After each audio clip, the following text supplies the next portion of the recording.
Boa tarde, olá. O meu nome é Célia Marques, eu sou responsável pelo Gabinete Jurídico da UGC e hoje vou-vos apresentar primeiro o que é a UGC, de forma muito breve.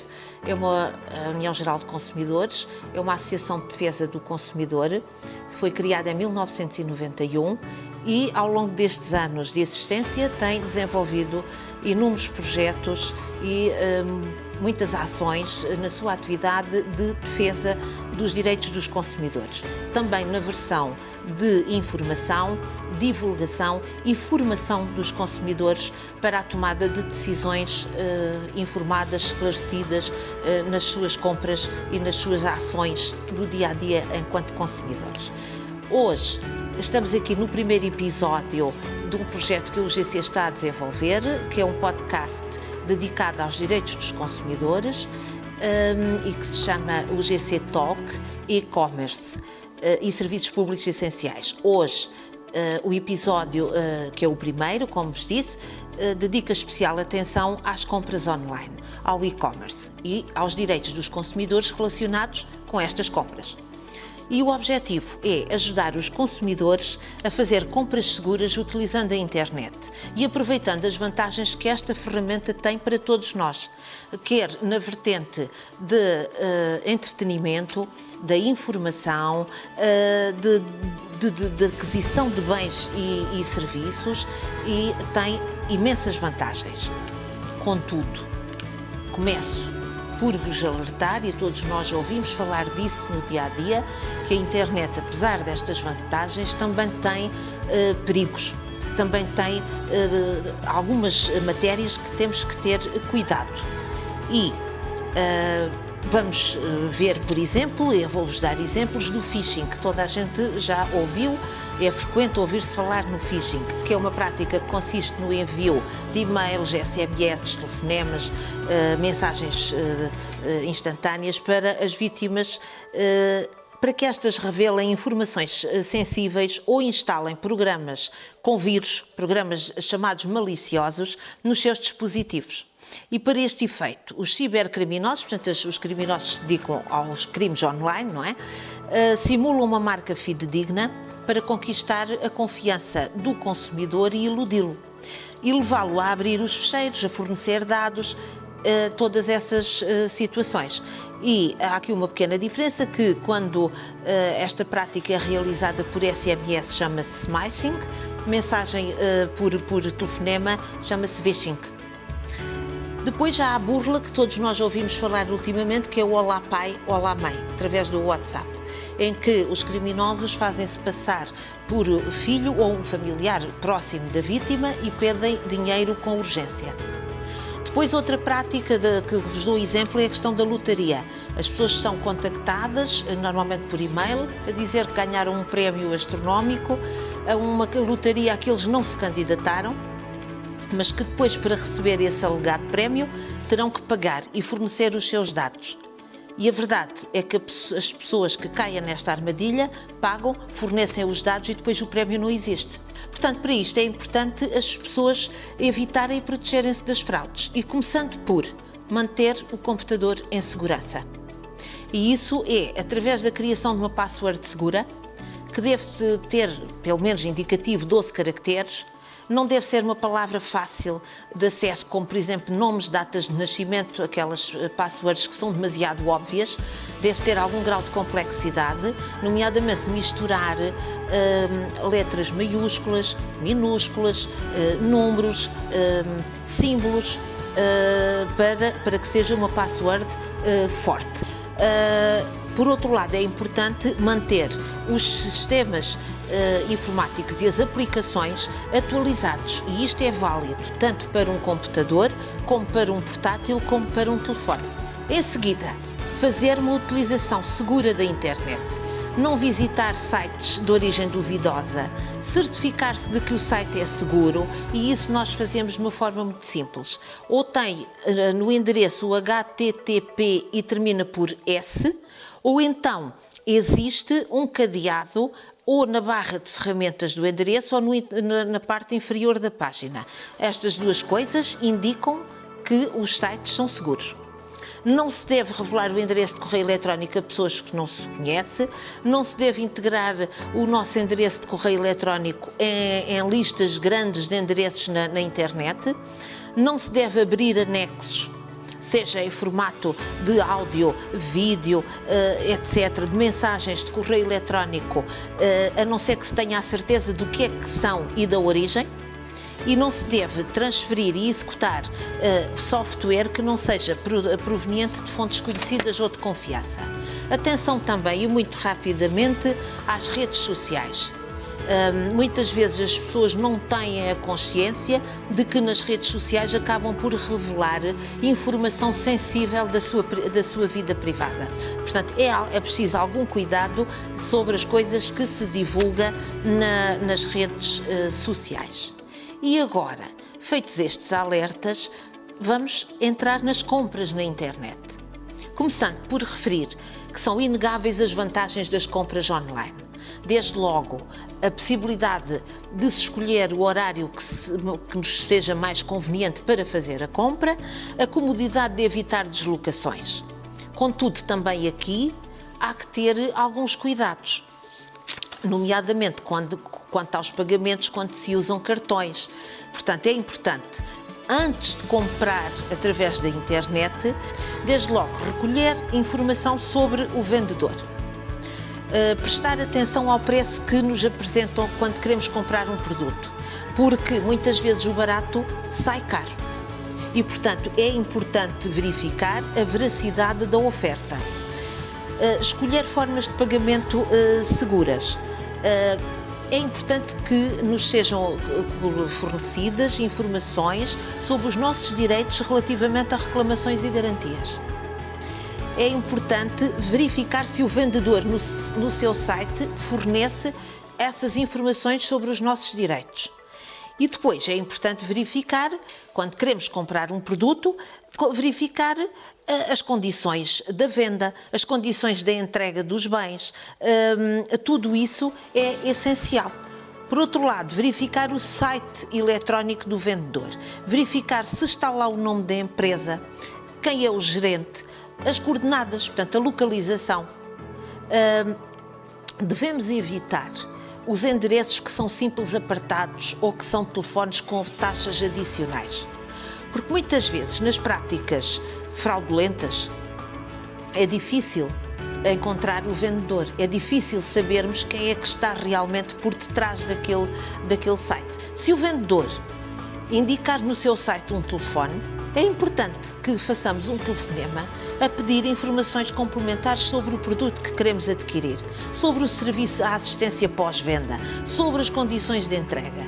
E a verdade é que a forma como o nosso telefonema é atendido, é tratado, dá-nos já algumas indicações sobre o tipo de vendedor.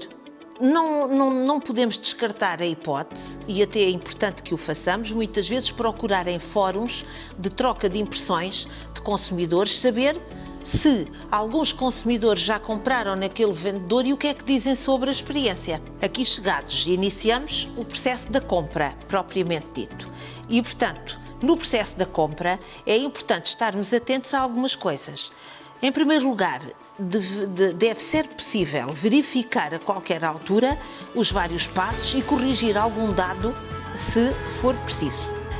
Durante o procedimento para concluir a compra, deve ser possível rever a encomenda e as respectivas condições antes de proceder à confirmação e ao pagamento.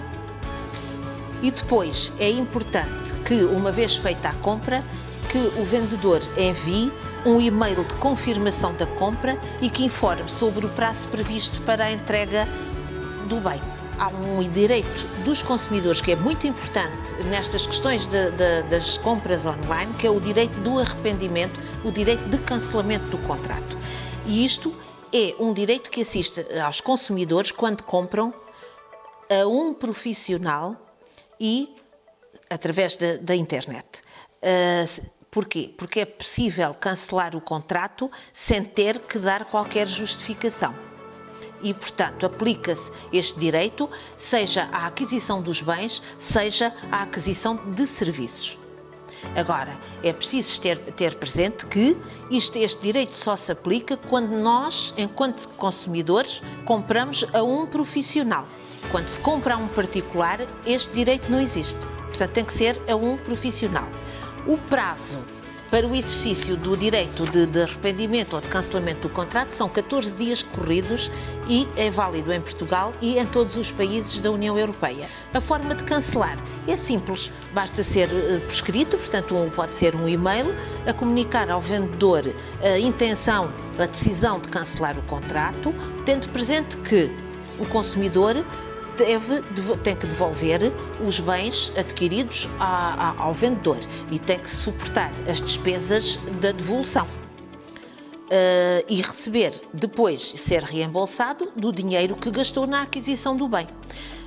Cabe ao consumidor provar que devolveu os bens e por isso é muito importante que quando se devolve um bem adquirido se peça um recibo carimbado, seja pelo correio, seja por outra empresa ou entidade encarregue de proceder à devolução. A mesma coisa em relação ao serviço, o prazo é o mesmo e a comunicação também é por escrito, sendo que no caso do serviço não há lugar à devolução, mas o resto é válido tanto para bens como para serviços.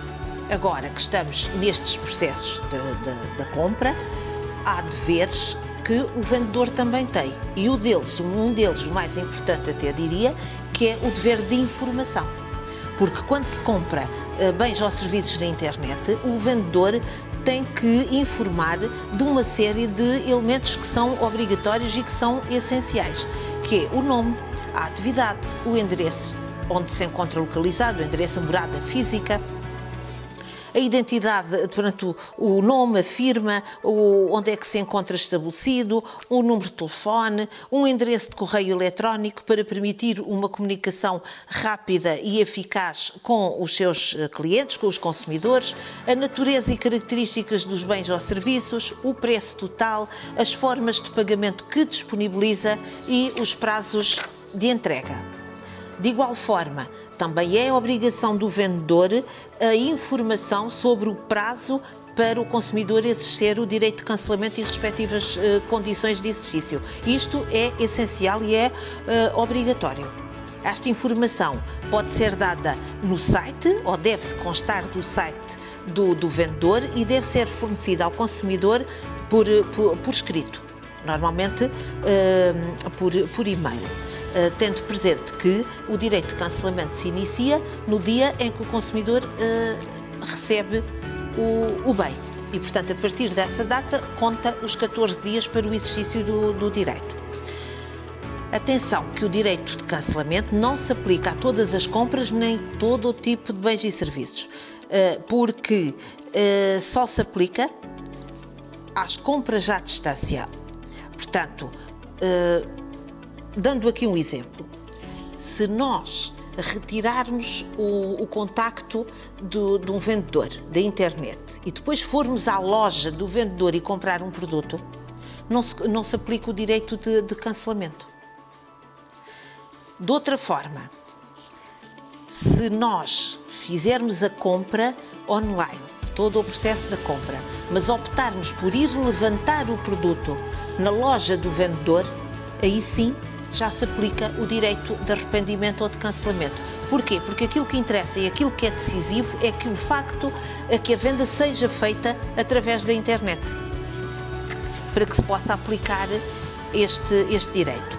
Quanto aos pagamentos, há que ter atenção e tentar optar por fazer pagamentos seguros, desde logo verificar o vendedor, as formas de pagamento que ele disponibiliza, verificar bem a identidade do vendedor, verificar a segurança do pagamento, quais são os métodos e, mais uma vez, ter atenção a sites seguros. Quanto às formas de pagamento, depende das que estão disponibilizadas pelo vendedor, mas dir-se-ia que aquela que é mesmo mais segura é o pagamento contra a entrega do bem. Tirando isso, as feitas com cartões de crédito também são seguras. Há que evitar pagamentos por transferências bancárias. É sempre preferível fazer com um cartão.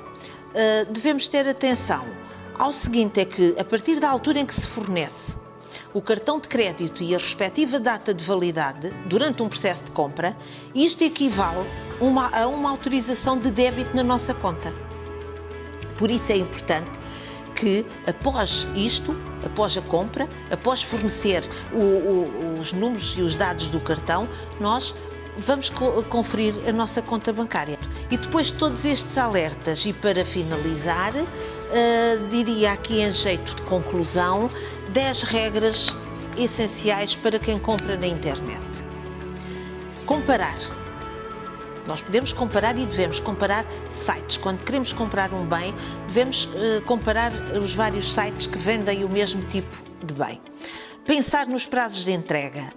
Escolher com muito cuidado o vendedor. Informar-nos sobre os meios de pagamento que ele disponibiliza. Antes de validar a encomenda, verificar, fazer uma revisão, verificar as condições e as garantias. Verificar para que fins são utilizados os nossos dados. Isso é uma informação que tem que estar no site onde compramos e nós temos que verificar e devemos verificar isso. Verificar depois se nos vai ser enviado um e-mail de confirmação da encomenda. Pensar ter sempre presente que podemos utilizar o direito de arrependimento e de cancelamento. No ato da entrega, verificar o estado dos bens que nos são entregues e, por outro lado, termos sempre presente que, no caso de existir um conflito, no caso de existir um problema com uma compra, teremos sempre os Centros Europeus do Consumidor que nos podem ajudar a resolver a questão. Por hoje, por este episódio, é tudo. No próximo episódio, nós iremos dedicar à fase da pós-compra. Significa isto que iremos falar de reclamações, de garantias e de resolução de litígios. Por isso, acompanhe-nos no próximo episódio, não deixe de nos seguir e obrigada!